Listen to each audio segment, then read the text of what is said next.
So, losing your mother to pancreatic cancer must have been incredibly difficult. How did the experience shape your purpose and the powerful movement you have created?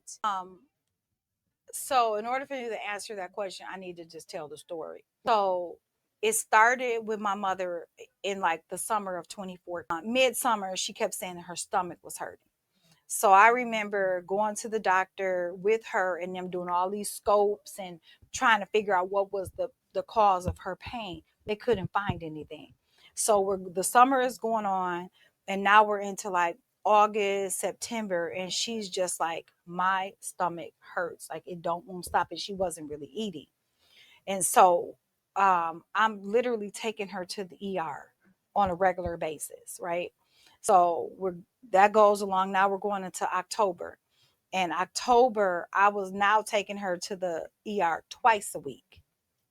And some of the things that we faced was they thought she was drug seeking because she was in so much pain. Like she would literally have to sleep like sitting up like this in order to rest, right? And when she told me that she no longer wanted to exercise, I knew it was serious because my mama exercised every day. No matter what's going to happen, she's going to exercise, right?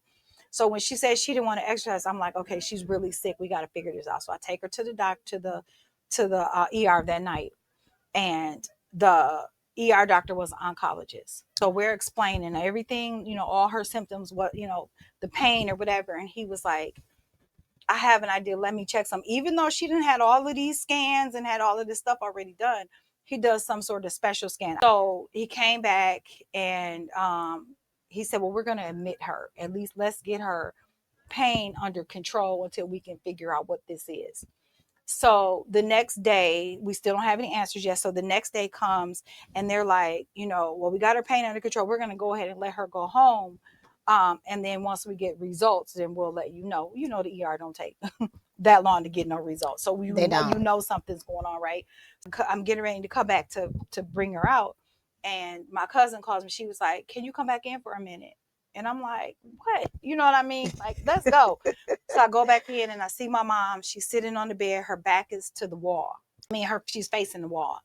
And I knew something. I'm like, Mom, what's going on? And then she was like, they think it's pancreatic cancer. And I'm like, okay, so what do you want to do?